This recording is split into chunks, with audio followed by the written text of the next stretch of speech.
लेकिन चुनाव की प्रक्रिया, नामांकन की प्रक्रिया जैसे प्रारंभ हुई तब तक दूसरी लहर ने भी अपनी आहट प्रदेश के अंदर देनी प्रारंभ कर दी थी। और एक समय तो ऐसा आया था जब पंचायत चुनाव के मतदान की तिथि नजदीक आ रही थी तो द्वितीय लहर चरम पर पहुंच गई। लोगों को कुछ नहीं, उस समय एक ही आरोप विपक्ष लगा रहा था और लगा रहा था कि पंचायत चुनाव नहीं कराने चाहिए थे। उनको विकास से कोई मतलब नहीं, वे संवैधानिक प्रक्रिया को रोकना चाहते थे। हम लोगों ने कहा कि हम कोरोना को भी नियंत्रित करेंगे और पंचायत चुनाव को भी संपन्न करेंगे और अंततः पंचायत के चुनाव प्रदेश के अंदर देश की सबसे बड़ी आबादी के राज्य में सकुशल संपन्न हुए, जिसमें ग्राम पंचायत सदस्य से लेकर के जिला पंचायत अध्यक्ष तक प्रदेश के अंदर अगर हम देखेंगे तो लगभग 8,70,000 से अधिक प्रतिनिधियों का चुनाव संपन्न हुआ है। दुनिया का सबसे बड़ा चुनाव है और ये प्रदेश के अंदर सकुशल संपन्न हुआ है।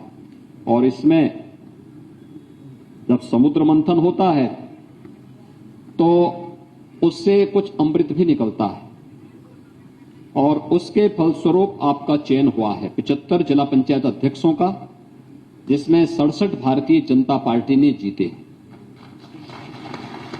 825 विकास खंडों में ब्लॉक प्रमुखों का चुनाव संपन्न हुआ, जिसमें लगभग 700 भारतीय जनता पार्टी ने चुनाव जीते हैं। चुनाव कैसे संपन्न? बहुत शांतिपूर्ण तरीके से और बहुत सारी जगह निर्विरोध चुनाव हुए। और मैंने तो कुछ जगह ये भी देखा कि विपक्ष चुनाव की दृश्य जब आ रहा था तो पब्लिक भारतीय जनता पार्टी के प्रत्याशी के पक्ष में खड़ा होकर के पब्लिक चिल्लाने लग गई थी कि नहीं नहीं नहीं, भारतीय जनता पार्टी का ब्लॉक प्रमुख बनना चाहिए क्योंकि हमें विकास कराना है। जिला पंचायत अध्यक्ष भारतीय जनता पार्टी का बनना चाहिए क्योंकि हमें विकास कराना है। और जिन लोगों ने लूट खसोट का एक नया प्रदेश के अंदर जरिया बनाया था, ऐसे लोगों को किसी भी स्थिति में नहीं आने देना चाहिए। पब्लिक की प्रतिक्रिया वास्तव में देखने लायक प्रतिक्रिया, और इसलिए एक अहम जिम्मेदारी का एहसास कराने के लिए ही भारतीय जनता पार्टी के माननीय राष्ट्रीय अध्यक्ष माननीय नड्डा जी का मार्गदर्शन आज आप सबको प्राप्त होने जा रहा है।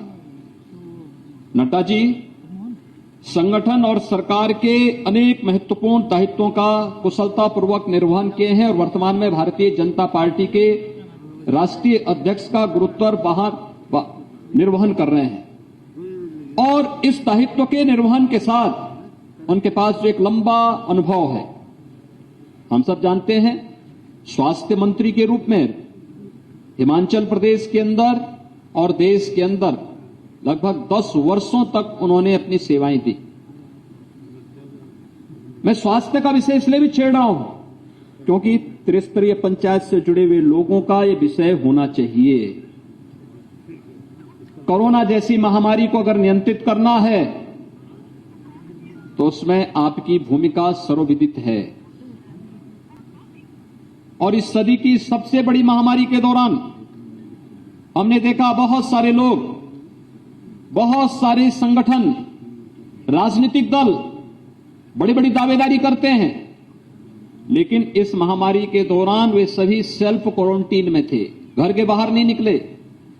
उनके कार्यकर्ता से लेकर के उनके नेता तक, उनके अध्यक्ष तक अपने अपने घरों में कैद हो गए। सबने स्वघोषित रूप से अपने को क्वारंटीन कर लिया था। यानी क्वारंटीन का मतलब उन्होंने ये बाहर प्रचार करा दिया था, उनके घर के दरवाजे बंद हो गए थे, गेट के दरवाजे बंद हो गए थे और उन्होंने बाहर ये मैसेज दे दिया था कि इनको तो कोरोना हो गया है, अब ये बाहर कहीं निकलेंगे नहीं, किसी से मिलेंगे नहीं। और एक स्थिति ऐसी थी, जनता को उनके हाल पर और सरकार के भरोसे छोड़ दिया। हम आभारी हैं प्रधानमंत्री मोदी जी के, जिनके योग्य नेतृत्व में इस देश ने कोरोना की पहली लहर को भी, कोरोना की दूसरी लहर को भी प्रभावी नियंत्रण करने में सफलता प्राप्त की। गरीब कल्याण अन्न योजना हो या आत्मनिर्भर भारत पैकेज के अंतर्गत किए गए कार्य, एक एक गरीब, आप देख रहे होंगे प्रधानमंत्री पद पर बैठ करके भी प्रधानमंत्री मोदी जी ने अंतिम पायदान पर बैठे हुए व्यक्ति के बारे में चिंता कभी नहीं छोड़ी।